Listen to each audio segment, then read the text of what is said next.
there are growing concerns around the globe over the growing gap between wealthy and poor, not just in the United States, of course, but literally around the globe.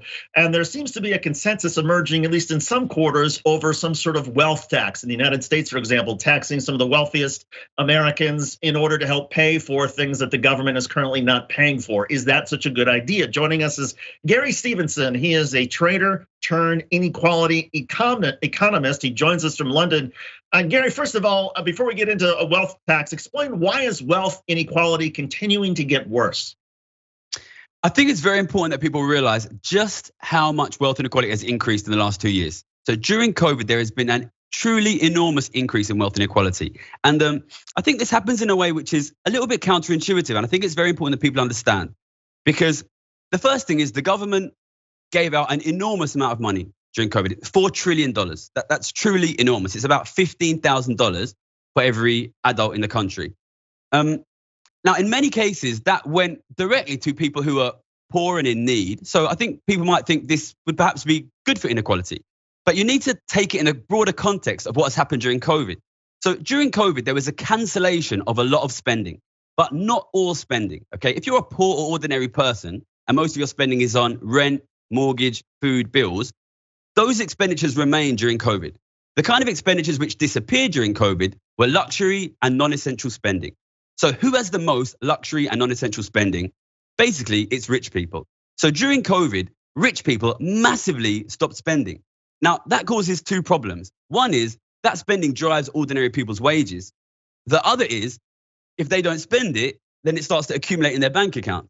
So when the government came in and basically supported the incomes of ordinary people, they didn't do anything about the massive amount of money accumulating in rich people's bank accounts. So essentially the government has taken the place of the rich, and money which used to flow around in a circle has now flowed in a line from the government to ordinary people and ended up accumulating in rich people's bank account. So the end result is $4 trillion accumulating in the bank accounts of the rich. That's $15,000 for every American adult. If you out there do not have $15,000 more than you had before COVID, some rich person's got it. Now, some of those rich people obviously are getting wealthier, not because of productivity, but because their value of their paper is going up. But what about the argument that some very wealthy people who create a very good product or who are very productive with their industries are benefiting because of that productivity? Listen, I've got nothing against rich people, okay? I'm a rich person myself. I've made a lot of money by betting that inequality would destroy your country's economy. So listen, I'm the best person to ask, okay? I've got nothing against rich people. I've got a lot of money and I've made a lot of money during COVID. But the problem is, if you give the rich people $4 trillion, and I really cannot labor enough how much money $4 trillion is. Like if I was to come to you 3 years ago and say, imagine the government just printed $4 trillion and gave it to rich people, what would you say would happen? Well, if you'd have said that to me, I would say, well, probably it will push prices up and it will cause a cost of living crisis for the people who didn't get the $4 trillion. And I'm not just saying that now. People can go and look at the videos I put out on my YouTube 2 years ago saying, look, the government is printing huge amounts of money. It's going to rich people and it's going to cause inequality to rise, house prices to rise, stock prices to rise, and a cost of living crisis of inflation for ordinary people. That is what happens if the government gives $4 trillion to rich people. So look, I've got nothing against rich people. I don't hate them. You know what I mean? I've worked with a lot of them. Some of them are even quite nice if you get to know them. But the truth is, this is the cause of the cost of living crisis. And it's meaning that ordinary Americans can't feed their kids. What could the government have done differently, though, during the pandemic? If the goal was, okay, let's help people who are struggling, who've lost their job. I mean, I suppose there could have been some sort of means testing in a way, but there was some sort of means testing towards focusing this money on people who direly needed it. Listen, 100% give the money. You have to give the money. Every country in the world did that because you have to do it. But if you are going to print $4 trillion and give it out, you need to do some back of the fag packet calculations and say, look, who is going to end up with this money? Where is this $4 trillion going to go? You can't give out $4 trillion without doing some analysis of where the money is ending up. Because all the statistics now show that money is ending up with the richest people in the country.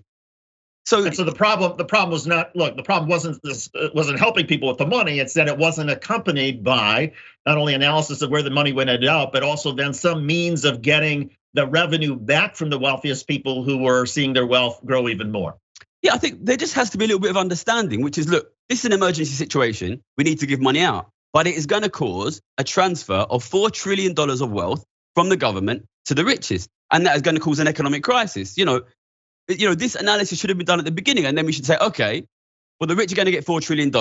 We will need to get some of that back, otherwise we will cause this sort of crisis. And I know it was an emergency situation, but the analysis was missing.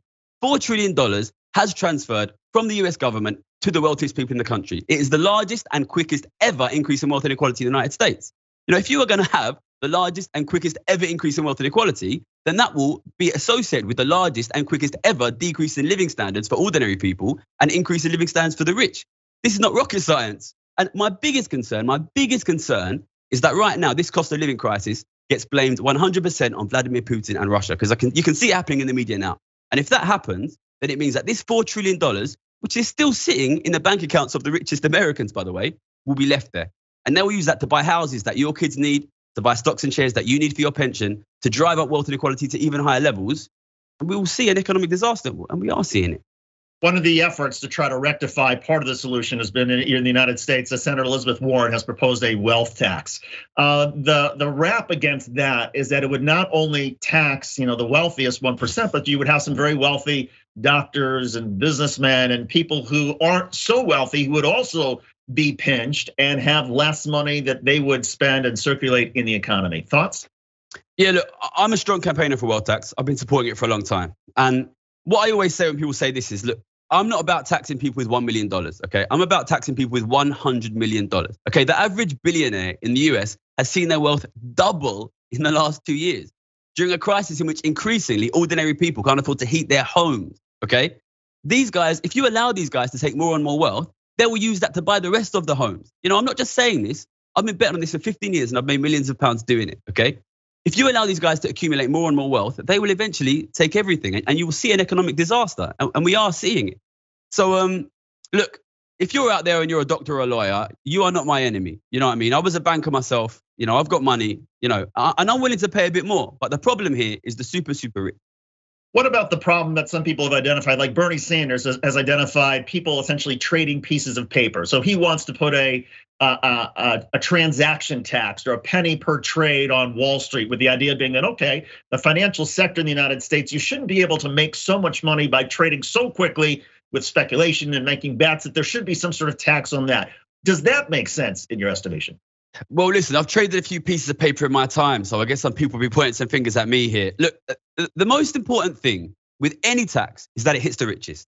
It has to hit the richest, okay? Look, if you're not going out there and if you're not getting Jeff Bezos and Elon Musk, then you are failing in your tax. So look, I would be willing to talk about lots of potential taxes that we could do. The most important thing is that you catch the richest.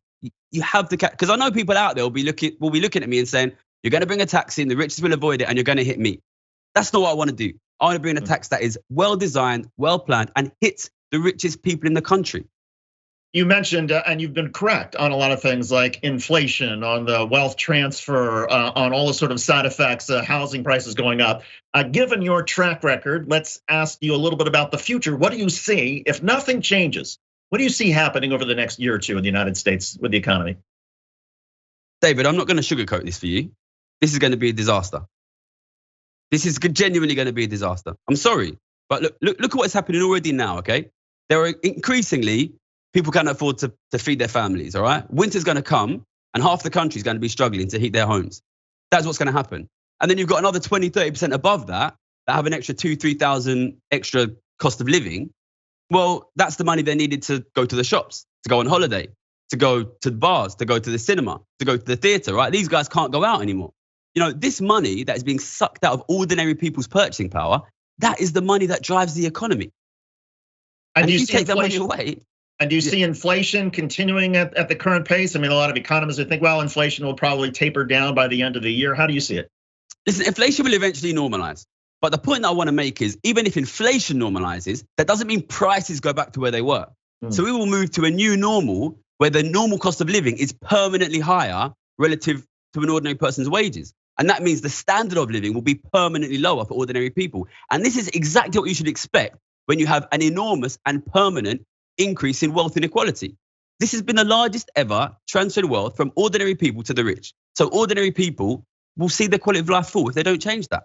Do you see a connection between that wealth transfer? And we've done some stories on this particular program about, for example, the companies that are responsible for food and grocery prices, whether it's the grocery stores or the Tyson chickens, that their prices have gone up far faster than the cost of living, far higher than even inflation. So it seems like within certain sectors in America, there's a lot of corporate price gouging that's going on. Listen, rich people have much more money than they had 2-3 years ago. $15,000 per American adult has been printed, and it's all ended up with the richest, which means the average wealthy American family is sitting on hundreds of thousands, even millions of dollars cash more. These guys are gonna buy more stuff and they can pay more with it. And partially, they will invest in natural resources. They can buy and hold those natural resources to make themselves richer.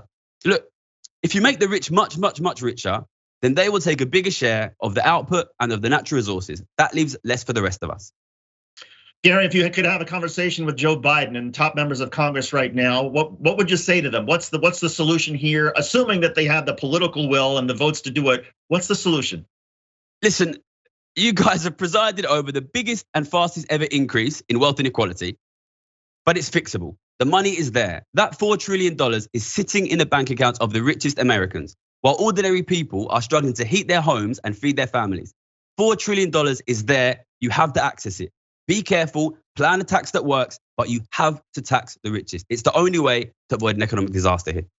And finally, Gary, how did you go from being a trader to being somebody who is essentially an advocate for this kind of work? Oh, well, I don't have much time, but I'm from East London, near the financial centre. I went to the London School of Economics, and actually before the financial crisis, Citibank used to hire one trader a year through a card game, which is basically a maths game. I'm good at maths, I'm good at games, so I entered that and I won, and yeah, I became a trader in them. I was quite a good one. If people want to know more, they can check out my YouTube, Gary's Economics. Lots of information there. Okay, Gary Stevenson, he's a trader turned inequality economist. Gary, good of you to join us. Thanks for being with us. We appreciate it. Thank you.